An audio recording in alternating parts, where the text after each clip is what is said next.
हो रहिया बस हो के चल रे भइले ना। ई गाना के हमनी के तनी भाव में कहीं ना जा कैसे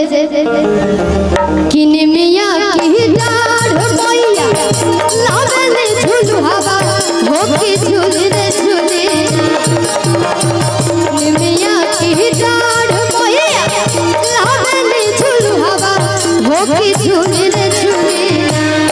हो के झूल रे झूले तुम हमरे गावे दिया हो के झूल रे झूले तुम हमरे गावे दिया हो के झूल रे झूले। क्या बात है क्या बात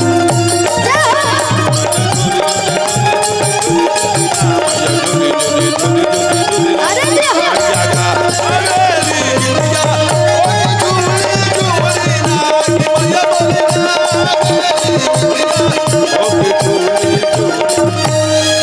और क्या कहे लिया का कह लीजा हो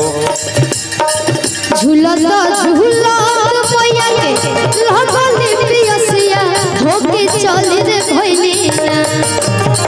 झूला झूला मैया के लगले पियसिया होके चल रे भइले ना होके चल रे भइले तो मैया मोल हो रिया बस होके चल रे भइले ना। विकास भाई जी की तरफ से बहुत बहुत रुपए का आशीर्वाद। गीतकार शरारती जी के मित्र भैया की तरफ से बहुत बहुत रुपए का आशीर्वाद। हमारे दिल के आवश्यकता नहीं है ये बात बा एगो बहुत ही प्यारा भजन बा और अते कहती अपना राजा जी से राजा जी का रानी जी आज की अम्मा लगवला पिया हो आज महुआ रे लगवला अरे कहे न लगवला पिया हो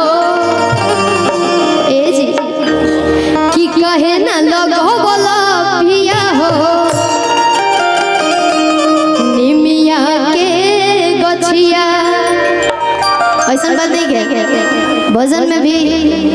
बड़ी भाव खेला बड़ी मजा आ जाला गावे में कोनो करे से गीत होखेला एक अन्यों के पाप सब कट गए और ते कह दिया हो हिया मावा लगवला पिया हो बहुआ रे लगवला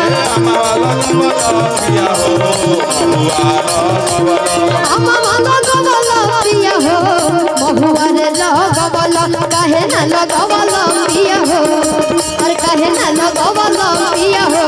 निमिया के बसिया काहे न लगवला पिया हो निमिया के बसिया काहे न लगवला पिया हो निमिया के बसिया।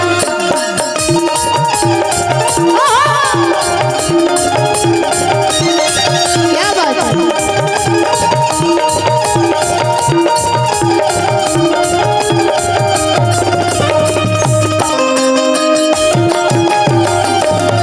अरे जी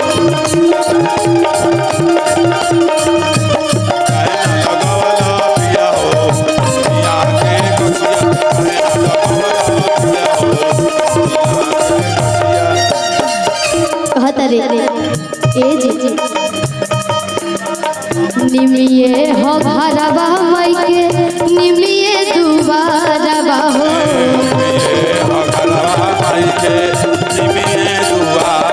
हवे नाही को बहु इनका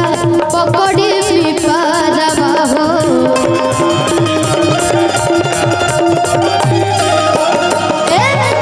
निमिये हो घरवा मई के निमिये दुबारवा हो हवे नाही को बहु इनका पकड़ी पिपारवा हो आज अनाज लगवला पिया हो आज अमरुद लगवला